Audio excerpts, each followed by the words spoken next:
اعوذ باللہ من الشیطان الرجیم بسم اللہ الرحمن الرحیم وَتُعَزِّرُوهُ وَتُوَقِّرُوهُ تاکہ تم ان کی مدد کرو، وَتُوَقِّرُوهُ اور دل سے ان کی تعظیم کرو، وَتُسَبِّحُوهُ بُكْرَةً وَأَصِيلًا اور تسبیح بیان کرو اللہ تبارک و تعالیٰ کی صبح کے وقت اور شام کے وقت۔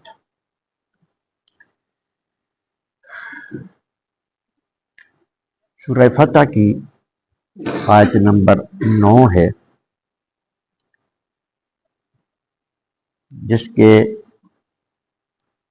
پہلے لفظ پر وَتُعَزِّرُوهُ تاکہ تم ان کی مدد کرو، اس پہ کل بات ہو چکی ہے۔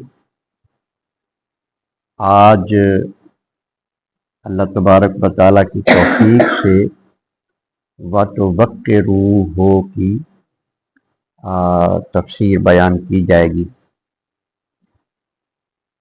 وَتُوَقِّرُوهُ کا معنی ہے کہ تم آپ کی تعظیم کرو، یعنی نبی کریم علیہ السلام کا ادب کرو، آپ کی تعظیم کرو۔ اب نبی کریم رؤوف الرحیم صلی اللہ علیہ وآلہ وسلم کی جو بے ادبی ہے، اس جیسا اور کوئی گناہ نہیں، یہ بہت بڑا گناہ ہے۔ اللہ تبارک و تعالیٰ کا نظام، اس کا قانون اس طرح چلا رہا ہے کہ کچھ قومیں جو مشرک تھیں، اللہ تبارک و تعالیٰ نے ان کو لمبی زندگی گزارنے کے لیے دی اور انہوں نے شرک میں زندگی گزاری، لیکن جب اللہ تبارک و تعالیٰ نے ان کے پاس نبی کو بھیجا، انہوں نے نبی کی بے ادبی کی، بات نہ مانی، تو اللہ تبارک و تعالیٰ نے ان پر قہر و غضب نازل فرمایا، عذاب نازل فرمایا۔ تو یہ اللہ تبارک و تعالیٰ نے حکم دے دیا ہے کہ نبی کی تعظیم کرو، اور جو نبی کی تعظیم کرتا ہے اللہ تبارک و تعالیٰ اس کو بہت بڑے صلے عطا فرماتا ہے۔ اس چیز بے ادبی سے بڑی سختی سے منع فرمایا اللہ تبارک و تعالیٰ نے۔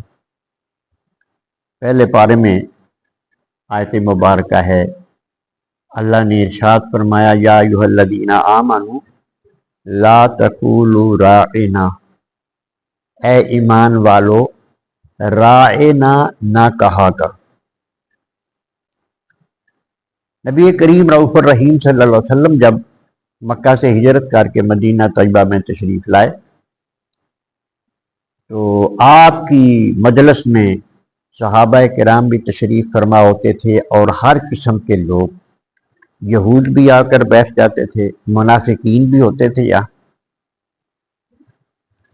تو نبی کریم علیہ السلام گفتگو فرماتے، آپ کی گفتگو اللہ کے احکام پر ہوتی، اللہ کے حکموں کی وضاحت پر آپ کی گفتگو ہوتی، دین سمجھا رہے ہوتے۔ تو مجلس میں بیٹھے ہوئے بعض دفعہ دھیان کہیں ادھر ادھر ہو گیا کسی صحابی کا، تو وہ عرض کرتے حضور کی بارگاہ میں کہ راعنا یا رسول اللہ، اس کا معنی یہ ہے کہ یا رسول اللہ ہماری رعایت فرمائیے، اور اشارہ اس طرف ہوتا کہ یہ بات ذرا دہرا دیں، یہ بات دوبارہ کر دیں، سمجھ نہیں پائے یا دھیان ادھر ادھر ہو گیا تھا، تو نبی کریم علیہ السلام اپنی بات کو دہرا دے۔ لیکن جو یہود تھے ان کی زبان وہ عبرانی بھی بولتے تھے. عبرانی زبان میں یہ جو لفظ تھا رائنا، یہ بے ادبی پر گستاخی، اس کا ایک معنی بے ادبی پر مبنی تھا. اور یہ بھی بتایا گیا ہے کہ وہ اپنی اصطلاح میں رائی چرواہے کو کہتے تھے. تو جب وہ یہ لفظ بولتے تو ان کی نیت بے ادبی کی ہوتی، گویا کہ وہ یہ کہتے کہ اے ہمارے چرواہے، نعوذ باللہ من ذالک، ذرا بات دہرا دی. اب یہ بہت بڑی بے ادبی ہو جاتی نبی کریم علیہ. راعی عین کی زیر کو کھینچ کر پڑھنے سے اس کا معنی تبدیل ہو جاتا. حضرت سعد رضی اللہ تعالیٰ عنہ یہ ان کی اصطلاح کو جانتے تھے یہود کی. اور جب یہ یہاں سے مجلس سے اٹھ کے جاتے یہود، تو یہ پھر ہنستے کہ ہم نے ان معنوں میں یہ لفظ استعمال کیا ہے، ان کو پتہ ہی نہیں چلا، ہم نے ایسے کہا. حضرت سعد رضی اللہ تعالیٰ عنہ تو ایک دفعہ پتہ چلا کہ یہ الفاظ بولتے ہیں اور بعد میں یہ اس طرح کی بکواس کرتے ہیں کہ خوش ہوتے ہیں کہ ہم نے یہ الفاظ بے ادبی کے طور پر. ان کو جب پتہ چلا تو انہوں نے واضح طور پہ فرما دیا کہ سن لو، آج کے بعد جس شخص نے بھی یہ لفظ بولا تم میں سے، میں اس کے گردن اڑا دوں گا.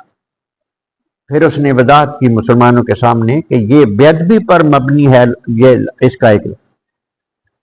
تو اس واقعے کے بعد اللہ تبارک و تعالیٰ نے آیت نازل فرما دی اور ارشاد فرما دیا کہ یا ایھا الذین آمنوا لا تقولوا راعنا، ایمان والو آج کے بعد تم نے رائنا کا لفظ استعمال نہیں کرنا.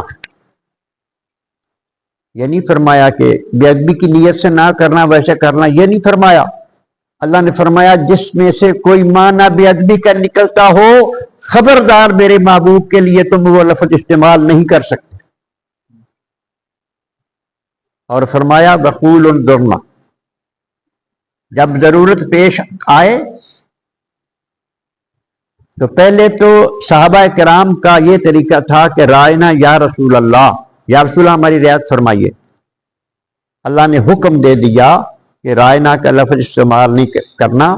پھر اس کے بعد صحابہ کرام کا طریقہ یہ تھا کہ اگر دوبارہ بات سننے کی ضرورت پیش آتی تو عرض کرتے کہ انظرنا یا رسول اللہ، یا رسول اللہ ہم پر نگاہ لطف و کرم فرمائیے. انظرنا یا رسول اللہ، یا رسول اللہ. یہ صحابہ کرام حضور کی بارگاہ میں بیٹھ کے پھر عرض کر دیتے تھے. یہ اس میں ادب ہی ادب پایا جاتا ہے. ہم نگاہ لطف و کرم فرمائیے یا رسول اللہ ہماری طرف. یہ اللہ نے سکھائے ہیں الفاظ. یہ انظرنا یا رسول اللہ کے جو الفاظ ہیں یہ اللہ نے سکھائے. اللہ اکبر.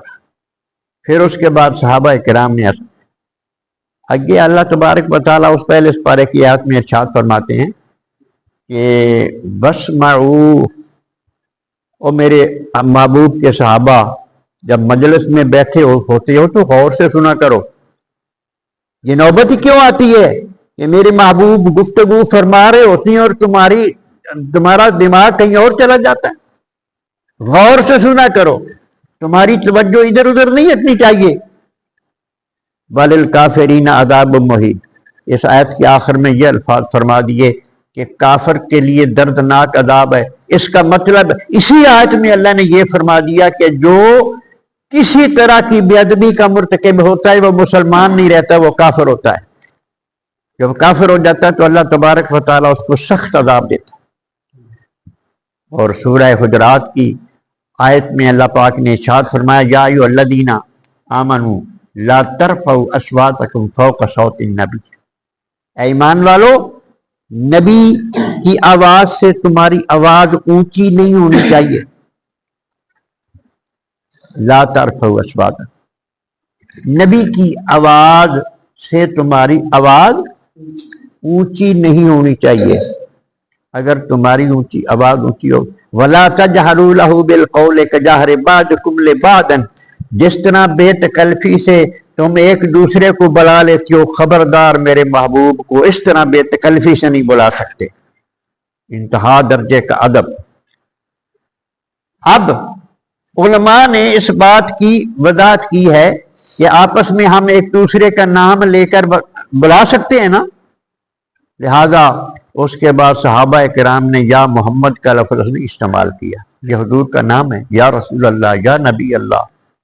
اللہ پاک نے یہ آداب سکھا دی، اور پھر یہ ارشاد فرمایا کہ اگر تم میں سے کسی سے بے ادبی ہو گئی، اتنی بھی کہ تمہاری آواز اونچی ہو گئی، ان تحبط اعمالکم، تمہارے اعمال برباد ہو جائیں گے، تمہاری پہلے سے پڑھی ہوئی نمازیں بھی گئی، تمہارے حج بھی گئے، تمہارے جہاد بھی گئے، تمہاری زکاتیں بھی گئی، سب کچھ برباد ہو گیا۔ ایک معمولی سی بے ادبی بھی تم نے کر دی میرے نبی کی بارگاہ، تو یہ بے ادبی نبی کریم علیہ السلام کی سب سے بڑا گناہ ہے۔ اللہ تبارک و تعالیٰ اس سے بچنے کی توفیق عطا فرمائے۔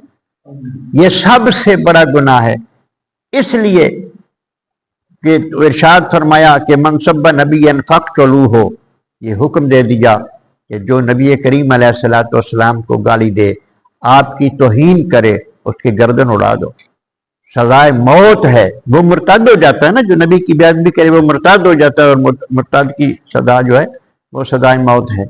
تو اس میں اللہ تبارک و تعالیٰ نے اس آیت کریمہ میں ہمیں یہ حکم دیا ہے وَتُوَقِّرُوهُ، نبی کریم علیہ السلام کی تعظیم کرو، اور ارشاد فرمایا اللہ کی تسبیح صبح شام کیا کرو۔ اللہ پاک ان اعمال پر عمل کرنے کی توفیق عطا فرمائے۔